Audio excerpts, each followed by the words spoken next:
Assalamualaikum warahmatullahi wabarakatuh.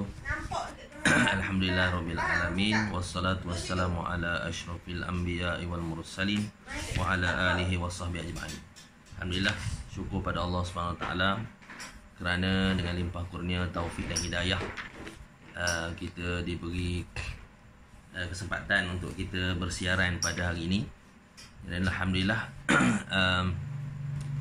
Allah SWT bagi kita lagi peluang dengan kemudahan yang ada ini untuk kita masih lagi kita mengadakan kuliah hari ini. InsyaAllah saya live di rumah dan insyaAllah kita akan menceritakan beberapa soal jawab berkenaan dengan soal jawab agama dalam bentuk soal dan jawapan. Jadi kalau mungkin dalam bentuk kuliah, dalam bentuk yang panjang, insyaAllah. Jadi insyaAllah soalan yang pada hari ini kita menggunakan beberapa, ada soalan dalam daripada buku 600 jawapan kemuskilan agama. InsyaAllah. Jadi soalan yang pertama, Saya pernah menjalinkan hubungan cinta dengan seorang pemuda selama 4 tahun. Tetapi hubungan ini ditentang oleh keluarga saya. Takdir Tuhan, kekasih saya telah meninggal dunia setelah terlibat dalam kemalangan jalan raya. Hingga kini saya masih bersedih dan sentiasa mengingati dirinya. Setiap kali selepas menunaikan sembahyang, saya berdoa supaya kami dipertemukan dan hajat kami untuk menjadi suami isteri dapat dilaksanakan di akhirat kelak. Apakah doa seperti ini diterima oleh Allah Subhanahu wa taala? Jadi memang ada keterangan bahawa di akhirat khususnya dalam syurga nanti berlaku perkahwinan. Dalam syurga akan berlaku perkahwinan di antara lelaki dan wanita. Terutama mereka yang dah berkahwin, mereka akan, anda kata suami dan isteri itu beriman kepada Allah SWT dan ditentukan oleh Allah SWT masuk ke syurga, maka kedua-dua mereka boleh masuk ke syurga dan bertemu di syurga.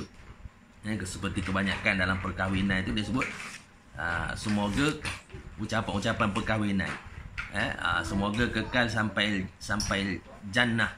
Jadi doa tu ada asasnya di sisi syarak, yakni boleh berdoa sampai ke syurga, sebab setiap manusia berimpikan untuk masuk ke syurga Allah Subhanahu Wa Taala, lelaki ataupun wanita. Cuma ada beberapa perbahasan lah bagi mereka di kalangan lelaki dan wanita ni boleh memilih sama ada mereka nak berkahwin ataupun tidak di dalam syurga. Kemudian di dalam syurga nanti apabila lahirnya anak itu akan cepat besar. Kerana dalam syurga itu disebut di kalangan lelaki itu umur sekitar 30 tahun. Dan wanita itu sekitar 17 tahun. Itu disebutkan dalam hadis Nabi SAW. Jadi terdapat dua keterangan bahawa isteri-isteri bagi seorang lelaki itu terdiri daripada para wanita akhirat bidadari dan juga wanita dunia yang salihah. Jadi ada beberapa keterangan berkenaan dengan bidadari. Bidadari ini adalah suatu ciptaan Allah SWT yang dikhususkan dalam syurga bagi tugasnya menzahirkan kasih sayang kepada ahli syurga. Berbeza dengan wanita di dalam dunia, andai kata diizinkan oleh Allah masuk ke dalam syurga, InsyaAllah, dan mereka itu menjadi permaisuri di dalam syurga. Jadi menjadi permaisuri dalam syurga martabatnya lebih tinggi daripada bidadari. Walau bagaimanapun ada di kalangan umat Islam memberi nama anaknya dengan nama bidadari. Dan sebenarnya bidadari itu adalah makhluk Allah yang diberi kasih sayang ataupun diberi ketaatan mereka kepada suami-suami mereka dalam syurga. Jadi sebuah hadis diriwayatkan oleh Ibnu Asakir daripada Hatib bin Abi Balta'ah, Rasulullah SAW bersabda, dalam syurga seorang mukmin itu akan berkahwin dengan 72 orang isteri. 70 daripadanya wanita akhirat, yakni bidadari, dan 2 daripadanya ialah wanita dunia. Jadi itu kita pun dalam syurga ni memang nikmat yang tidak pernah digambarkan oleh pemikiran kita, tidak pernah dilihat oleh mata dan sebagainya. Jadi itu adalah perkara gaib akhirat. Walau bagaimanapun segala fitrah manusia di dalam dunia ini akan dapat mereka rasai di akhirat mengikut fitrah masing-masing. Umpamanya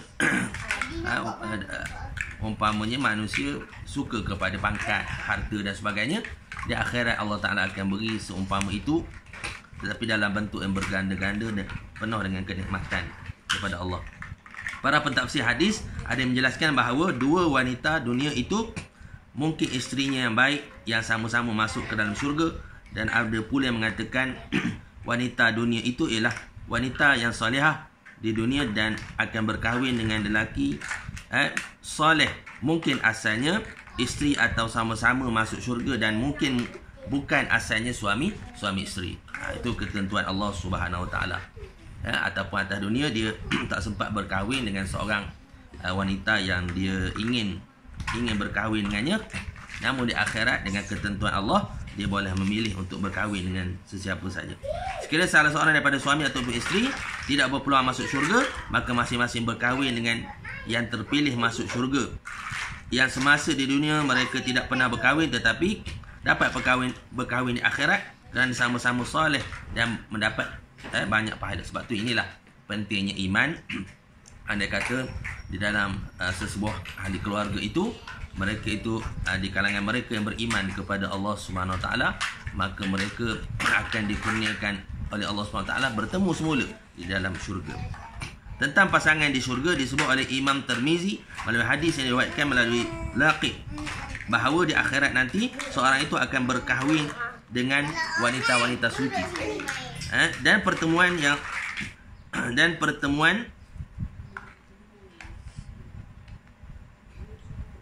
laki di akhirat nanti seorang itu akan berkahwin dengan wanita-wanita suci, dan perempuan yang solehah baik akan berkahwin dengan lelaki yang soleh baik. Demikian sebaliknya, masing-masing dapat bersedap-sedap, yakni merasakan kenikmatan persetubuhan yang dirasakan di dunia tanpa melahirkan anak. Itu kelebihan di akhirat. Dan Nabi SAW menyatakan kepada para sahabat, mereka itu ahli-ahli syurga itu sibuk dengan urusan mereka, urusan yang penuh dengan kenikmatan. Banyak sekali keterangan hadis yang menjelaskan bahawa seorang lelaki itu akan berkahwin dengan ramai isteri. Ada yang menyebut berjumlah 4,000 orang pelayan yang boleh disetujui, ada yang menyebut 8,000, malah ada yang menyebut 80,000, mengikut taraf iman dan ketakwaan seorang. Kesemua isteri itu dapat disetujui selama dalam masa 7 hari. Ini disebut oleh Rasulullah SAW. Seorang sahabat Rasulullah SAW apabila mendengar Rasulullah SAW memberitahu tentang seorang lelaki akan beristeri dengan begitu ramai bidadari dalam syurga, lalu dia pun bertanya, apakah mampu melakukan persetubuhan? Nabi SAW menjawab, sungguhnya di akhirat kelak dalam syurga seorang lelaki muslim, seorang lelaki mukmin itu dilipat gandakan kekuatan sebanyak 100 kali ganda dalam melakukan persetubuhan. Riwayat daripada Tabrani, Baihaqi dan Abu Ya'la. Ini Nabi SAW menyebut dalam hadis baginda SAW. Menyentuh tentang soalan tadi, daripada keterangan hadis yang dikemukakan tadi, bahawa kemungkinan di antara orang yang tidak dapat ataupun tidak pernah berkahwin di dunia akan berpeluang juga atau akan dikahwinkan juga di akhirat, sekiranya mereka sama-sama masuk syurga. Dan jika mereka sama-sama menjadi orang yang taat kepada Allah SWT, tidak melakukan maksiat dan bertaubat waktu di dunia ini dengan izin Allah bagi mereka yang ada amalan, selagi mana mereka ada amalan yang amalan kebaikan. Syarat untuk masuk syurga 2 perkara. Yang pertama beriman, yang kedua beramal soleh. Faman ya'mal misqala dzarratin khairan yarah wa man ya'mal misqala dzarratin syarran yarah. Perkara-perkara yang baik, amalan yang baik walaupun sebesar zarah akan dibalas oleh Allah SWT berupa dengan syurga. Amal-amal yang buruk akan dibalas oleh Allah SWT berupa dengan neraka. Namun begitu manusia akan dihimpunkan di mahsyar dan akan dihisap, ditimbang segala amalan baik buruk mereka itu di mizan, di sebuah neraca Allah Subhanahu Wa Taala, sama ada mereka itu berat amal baiknya ataupun berat amal dosa. Wallahu a'lam. InsyaAllah kita akan bertemu pada sesi yang akan datang dengan soalan-soalan. Dan saya kira bila ada soalan maka ada jawapan, InsyaAllah memudahkan untuk kefahaman kita. Wallahu a'lam. Assalamualaikum warahmatullahi wabarakatuh. Moga-moga kita dapat beramal dan kita sampaikan kepada sahabat-sahabat kita yang tidak berkesempatan untuk mendengar siaran, insya-Allah. Assalamualaikum warahmatullahi wabarakatuh.